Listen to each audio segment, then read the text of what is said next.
Hi friends, welcome back. It's finally done. I finished the painting. I actually finished it a few weeks ago. I recorded an intro and that intro is in the wind. I don't know where it went. So, new intro, old painting? Not really. I am legitimately super excited to get to show you guys the finished painting. So, I'm not going to get too much into it here, but let's sit back and relax and watch while I finish this thing, because y'all, it turned out good. Well, we got there. My goodness, this thing has taken much more time and effort than I thought it would, but as per usual, it's turning out really cool. So we left off working on the foreground, and I had put those two bushes in, and then I kept looking at them, and as per usual with this freaking painting, every time I looked at it, they just didn't look correct. So I just went in and I added highlights. I did lavender and a light aqua bluey green, and those seemed to do the trick. Just adding in that little bit of highlight really made it to where they felt grounded in place, in space, in location. They felt correct after I added that little bit of highlighting. I had kind of lit the bushes a little bit backwards from what I meant to. I think that I was honestly probably just really tired when I was working on this, and so I wasn't super paying attention and just did the colors not quite the way that I had originally meant to. But going in and adding the highlights in kind of the correct tones really did help, and they look really cool. Honestly, I think they look a lot better in person than they look on the video. I do have a photo at the end that I will show you where you can actually see the whole thing, because I realized that I was really struggling to be able to show you exactly what I was doing while I was working on this one. With the oil pastels being the primary medium, it's a very different process, because with paint, I'm immediately laying down color and you can immediately see what I'm doing for the most part. But with the pastels and with their being on top of paint, it wasn't coming across as boldly as it does when I'm using paint. So even when I tried to zoom in on what I was doing so that you could see it a little bit more closely, it just wasn't giving the level of detail and accuracy that I wanted. So in lieu of being able to show you that, I thought that it kind of made more sense to show you a little bit more of the canvas as a whole, so that you can see how what I am working on fits in the space of the entire canvas. I hope that you guys agree with that assessment and that decision. I like being able to see it like this. It's one of those where you're also, when you're viewing a painting like this, for the most part, you're going to be looking at the majority of the painting. You're usually not zoomed into one specific spot.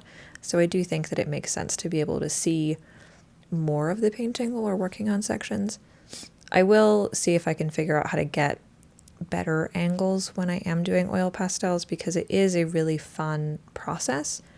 It's just, I don't know if it's my camera or the lighting setup or what, but it was just being a lot more difficult than it needed to be. So it'll be a learning process, and I'm sure that we'll get better over time, just like I can obviously see that I am getting better at my use of oil pastels over time. I'll get better at recording it as well. But again, so I've added this third bush in the front. I did the same color gradient that I did on the other two, and then the same highlighting method that I did on the other two. I figured if it ain't broke, don't fix it. And then I think originally I had thought that I could fill more of this space with bushes, and the more I looked at it, the more that just didn't make sense. That wasn't a thing that worked with what I had on the canvas, and it was going to be a little bit too samey. So I went in with a few different grays, and I think I did one brown and black, and I just added a few rocks. And this is normally something that I would do with gouache. As you've seen in some of my previous videos, I usually will do these in gouache, and then I will add a little bit of like detail with the oil pastels. But since this whole canvas was turning into just how much can Rani do with oil pastels, I decided to just try to do the whole rock with oil pastels. And again, for the first little while, they just kind of look wrong. But from what I have experienced on this canvas, I think that's just how oil pastels are. I think when you first start laying them down on your surface, they just look weird and off and honestly just incorrect. And the more time that you play with them and the more that you blend them, the more color that you add, the more whatever you are creating starts to really take shape. And while yes, that is true of paint, I feel like I can get there faster with paint. And because I use acrylic and I live in a dry climate, it's dry so quickly that I can keep adding layers relatively quickly.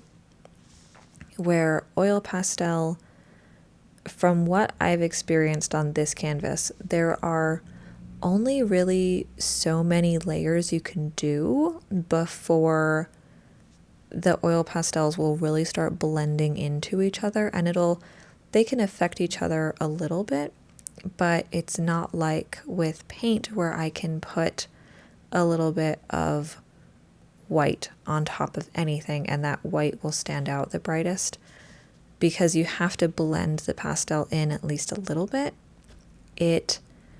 If I were to put white on top of anything and then blend it, that white will almost disappear. And again, I'm still learning, so maybe I'm missing a technique or something and I'll figure it out in future. But for right now, that does make it very interesting and very different to work with, because it's not at all what I'm used to. And it makes it very different when I was making things like these rocks, because I couldn't do the same push and pull like I normally would with paint. And I also couldn't do the same just kind of light smudging techniques that I would do when I was putting pastels on top of paint. I really had to come up with a completely different way to create these rocks. And while I do think that they come across beautifully in the end, they took a considerable amount of time, and I wasn't expecting that. A lot of the time, if I'm only doing a few rocks like this, it'll take me a little while, but it won't take me an insane amount of time. It'll take me a minute, but it's not like it's gonna take me an hour to paint 5 or 6 rocks. It just doesn't take that long. So it was interesting to, even to when I was editing this video, to go back and see just how much time I took on only these rocks. Because as you can see, I've been working on them for a while. And if I'm being perfectly honest, I cut a lot of footage out of this section because I didn't want this section to get incredibly boring. While I was editing it, this section dragged. It dragged so badly. I felt like this was never going to end. I was only going to be working on rocks. There was never going to be an end to the rocks. It was rocks and more rocks and nothing but rocks. And that was just, that was weird. That was not really a thing that, I guess I have experienced it, but if you remember back when the Fox and the Fairy series really started, I had that rock wall that I painted. I think that I have a video of that one, or the two that have that. The rock wall took a while, but the rock wall was also a rock wall. So it was very, very, very many tiny little rocks, and they all had to be shaped a little differently, and they all had to be like next to each other, but not necessarily touching each other. That was very different from this. But that you would expect to take a lot of time because it is a lot of individual rocks, where this is 5. There are 5 rocks on this canvas, and I swear I spent at least an hour and a half, maybe 2.5 hours just on the rocks. By the end of it, I really like how they turned out. I ended up adding some lavender and some purple to them to have the lighting really match with the rest of the canvas. They turned out really pretty, and at the same time, I wish that I could have gotten those rocks done a little bit faster. And I do, again, I feel like after this canvas, this has been a massive learning experience, and I very much feel like I have much more of a handle on how to use oil pastels. So we'll see. Maybe the next time that I do this, it will come a little bit easier to me, and it won't be 2.5 hours on 5 little tiny rocks. But, we will see how it goes. Because maybe it'll be fast. I like to think that it will be faster now that I've gotten a little bit more experience on it. So, still on these rocks. Always rocks. Once I finally finished them, I decided that I never wanted to paint another rock with oil pastels ever again, at least on this canvas. And so now I'm going in with a few different colors to add like some grassy details, and I'm kind of keeping with the same kind of color scale and shape style as what I have on the midground hills. So I've added some green. I actually added a little bit of black to add some depth, and then I'm doing some browns over the top of that black.